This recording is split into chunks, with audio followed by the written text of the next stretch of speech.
Hello students, good evening. Knowledge park institute Ayodhya में आप लोगों का स्वागत है।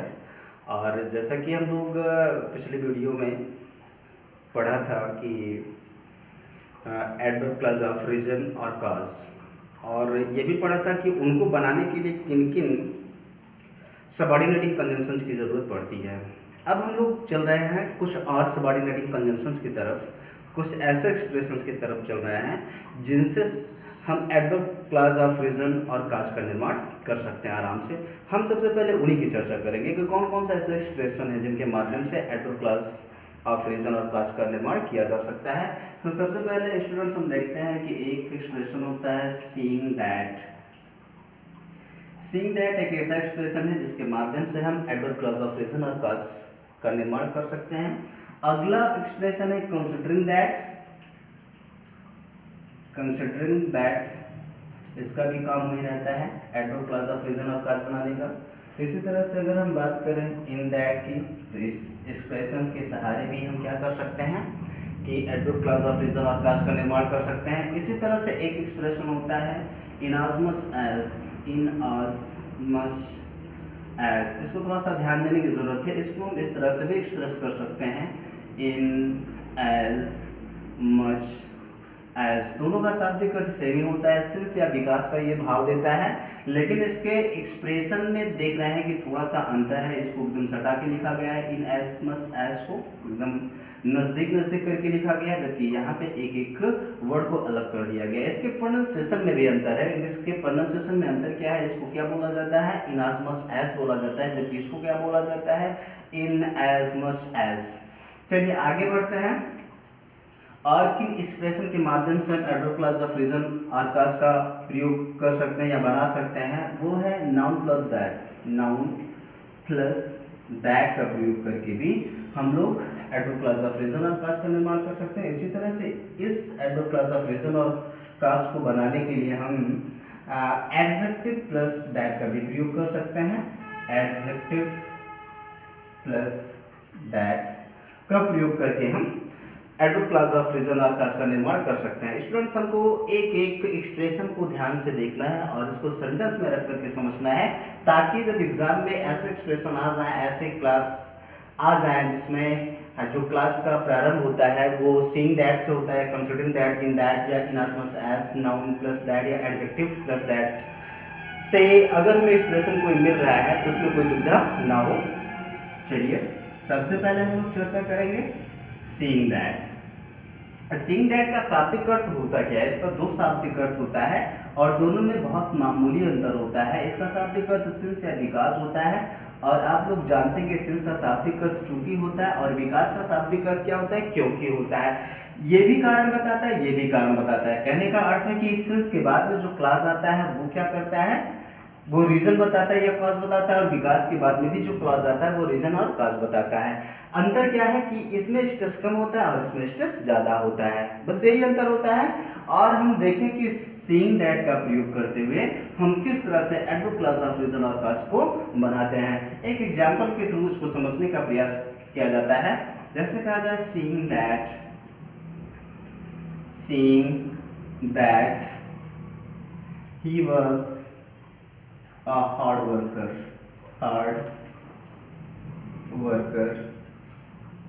वर्कर को थोड़ा सा दूर रखा जाए, hard worker. he achieved a lot।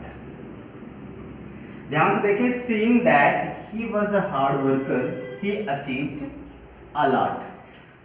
Students, हमको समझने की क्या जरूरत है, ये समझने की जरूरत है कि यहाँ पे सीइंग दैट का शाब्दिक अर्थ चूंकि निकल रहा है। अब इसको हम चूंकि समझ करके पूरे सेंटेंस का अर्थ निकाले तो हमारे सामने निकलता क्या है, इसमें इसका हिंदी में अर्थ क्या निकलता है, चूंकि वह एक कठिन परिश्रम करने वाला था, उसने काफी कुछ हासिल किया।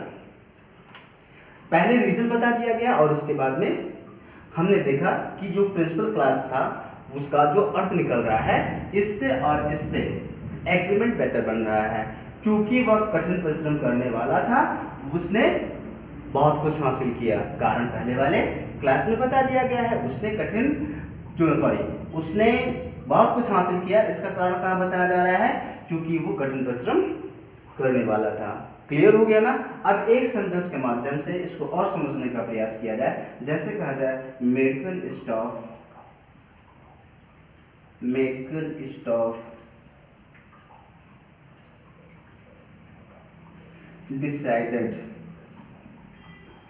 decided to perform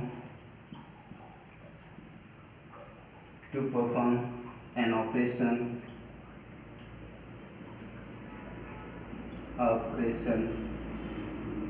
seeing that। अब seeing that का प्रयोग हम लोग करते हैं एडवर्ब क्लास बनाने के लिए। seeing that the child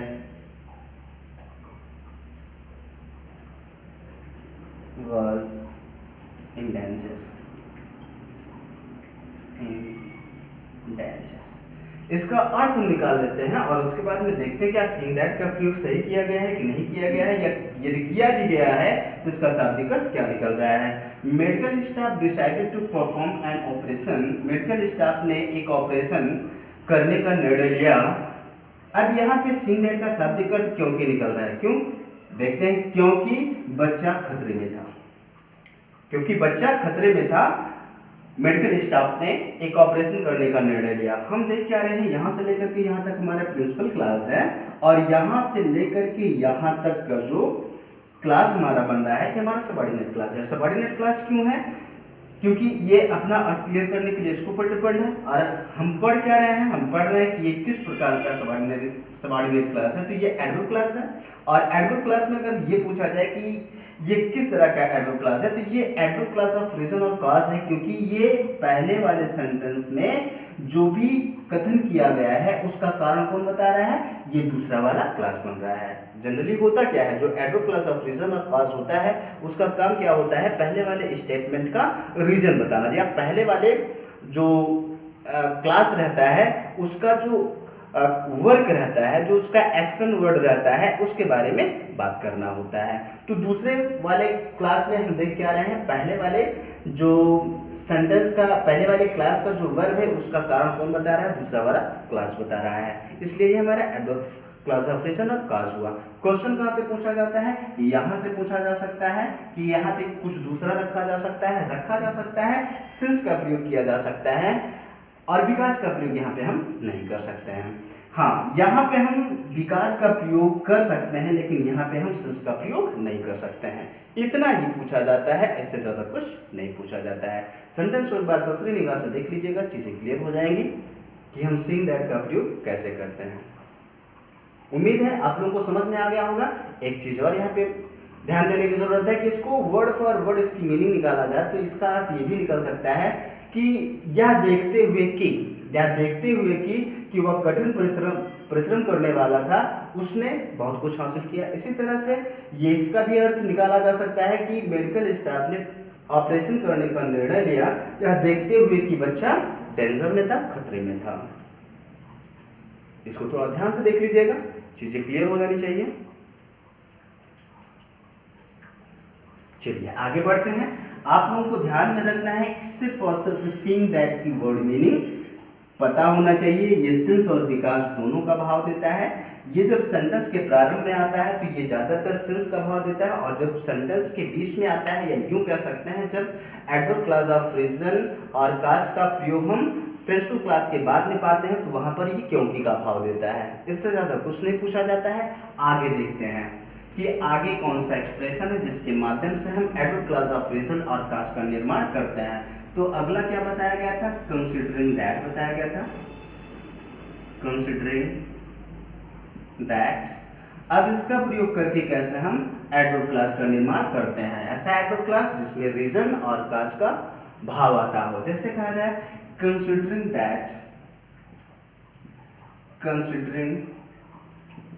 that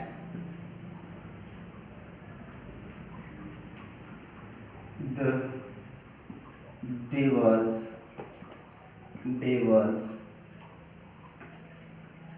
very cold, we started late।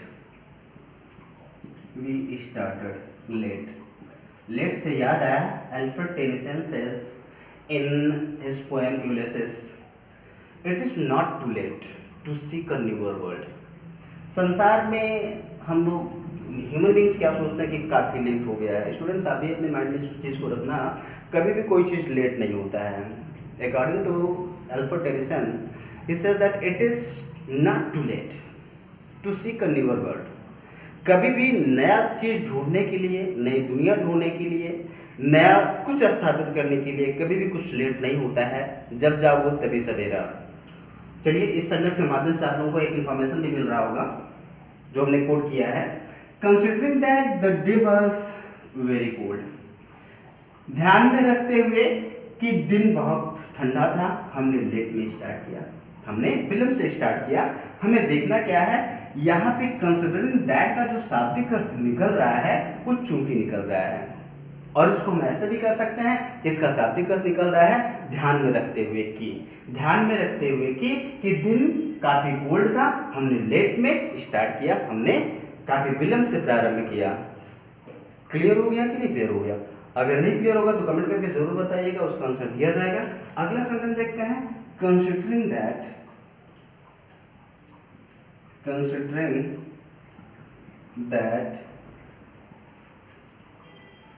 he is new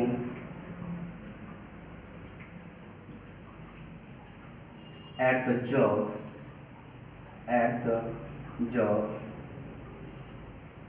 he is doing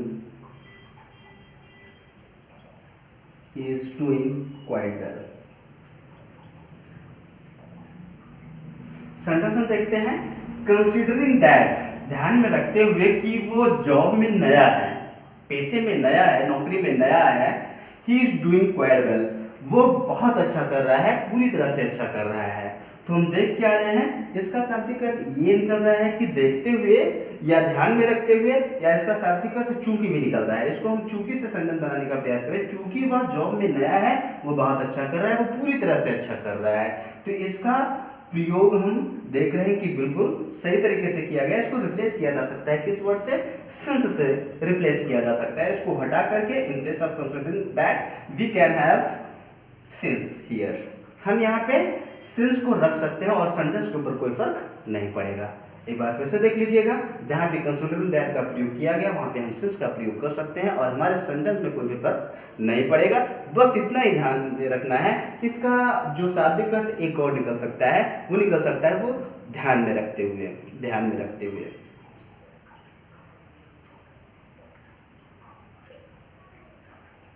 चलिए आगे बढ़ते हैं। कुछ और एक्सप्रेशंस हैं जिनके माध्यम से एडवर्ब क्लॉज ऑफ रीजन या क्लॉज बनाया जाता है। जैसे कहा जाए इन दैट का भी शाब्दिक अर्थ चूंकि निकलता है। इसका भी जो सेंस आता है वो सेंस का सेंस ही आता है। एक सेंटेंस के थ्रू इसको समझेंगे हम लोग, इसको पढ़ेंगे। In that you won't come for dinner,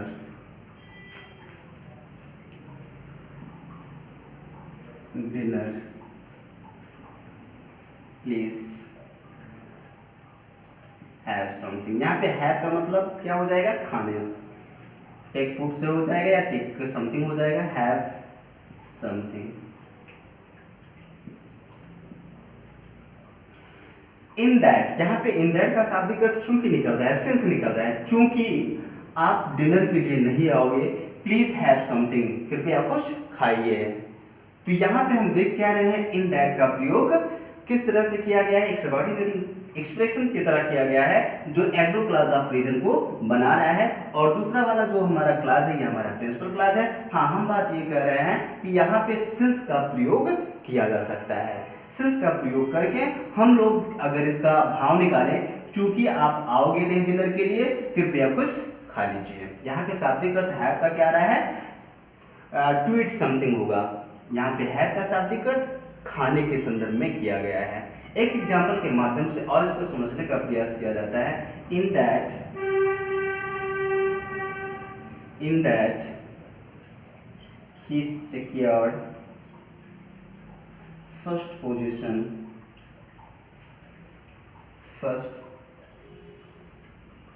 position in the class he deserves praise. In that, यहाँ पे इन दैट का शाब्दिक अर्थ चूंकि निकल रहा है, इन दैट ही सिक्योर्स,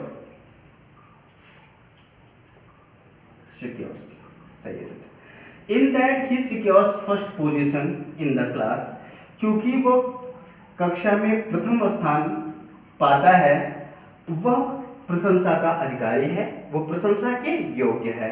चूंकि वह क्लास में पहली पोजीशन पाता है, वह प्रशंसा का अधिकारी है। अगर यहाँ पे इन दैट का प्रयोग किया गया और यहाँ पे इन दैट का प्रयोग किया गया है, तो इसके बाद में जो आने वाला क्लास हमारा बन रहा है एडवर्ब क्लास बन रहा है, और यहाँ पे हम सेंस का प्रयोग कर सकते हैं। कहने का शाब्दिक अर्थ ये होगा कि अगर हम इसका प्रयोग कर देंगे तो यहाँ पर चूंकि का भाव ही आएगा, यहाँ पे भी चूंकि का भाव आएगा और यहाँ पे भी चूंकि का भाव आएगा।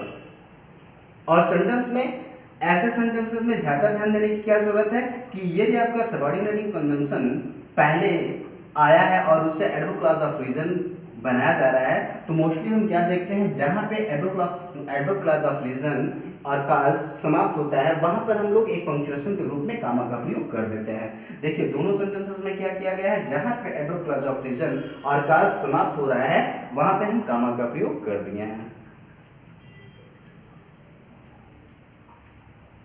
ध्यान से देख लीजिएगा।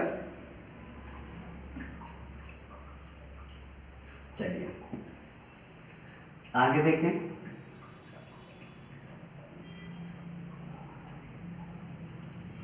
अगला एक्सप्रेशन हमारा क्या है, इन as much as। अभी इस पे चर्चा की गई थी कि इसको हम ऐसे भी लिख सकते हैं, इन as much as, इसको ऐसे भी लिखा जा सकता है। दोनों के प्रोनाउंसिएशन में अंतर आएगा और दोनों के एक्सप्रेशन में सिर्फ अंतर है, बाकी दोनों का भाव सेंस का ही निकल रहा है। और इसका भी प्रयोग हम सेंस के संदर्भ में कर सकते हैं, और ये सेंस का भाव कम देता है, विकास का भाव ज्यादा देता है। एक सेंटेंस के द्वारा इसको समझने का प्रयास किया जाता है, जैसे कहा जाए ही suffers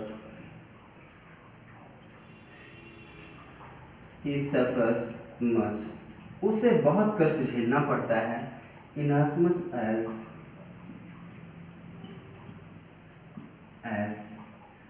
he is so lazy। he suffers much, उसे बहुत ज्यादा कष्ट झेलना पड़ता है। अब कारण क्या है, ये इनासमस एस के बाद में आने वाला जो क्लास है ये बता रहा है, क्योंकि वह बहुत लेजी है, क्योंकि वह बहुत लेजी है, और ये कारण बता रहा है। और पहले वाले क्लास में स्टेटमेंट ये दिया गया है, ही सफर्स मच, वो बहुत कष्ट झेलता है, इसको ये मॉडिफाई कर रहा है, और इसी वजह से ये हमारा एडवर्ब ऑफ रीजन और काश होगा। आगे देखते हैं, एक सेंटेंस के माध्यम से इसको और समझने का प्रयास करते हैं। जैसे कहा जाए, they can not be believed, they can not को जब भी लिखा जाता है, कैन और नॉट को साथ साथ में लिखा जाता है। They can not be believed, उन पर भरोसा या उन पर विश्वास नहीं किया जा सकता है। कारण क्या है, ये आगे वाला क्लास बता रहा है, इन as much as they are cheaters, they are cheaters।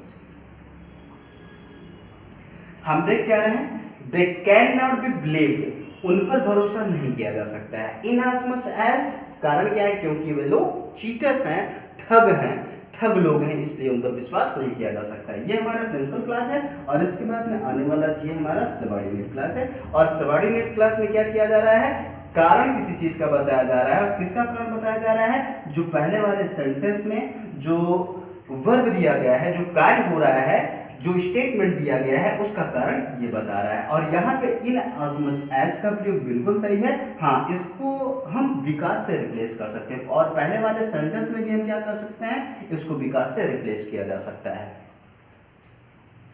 थोड़ा ध्यान से देख लीजिएगा। टीजीटी पीजीटी उसके बाद में टीटी में ऐसे क्वेश्चंस पूछे जाते हैं कि इसमें बताइए कौन सा एडवर्ब क्लास है, कौन सा प्रिंसिपल क्लास है, सबऑर्डिनेट क्लास कौन सा है, इसमें सबऑर्डिनेटिंग कंजंक्शंस कौन कौन से हैं, जहां जहां पे सबऑर्डिनेटिंग कंजंक्शंस का प्रयोग किया गया उसको या तो राउंड में कर दिया गया, सर्कल में कर दिया गया है, या फिर आपको बताया गया है कि सबऑर्डिनेटिंग कंजंक्शन क्या सबऑर्डिनेटिंग एक्सप्रेशंस ये हैं। आगे बढ़ते हैं।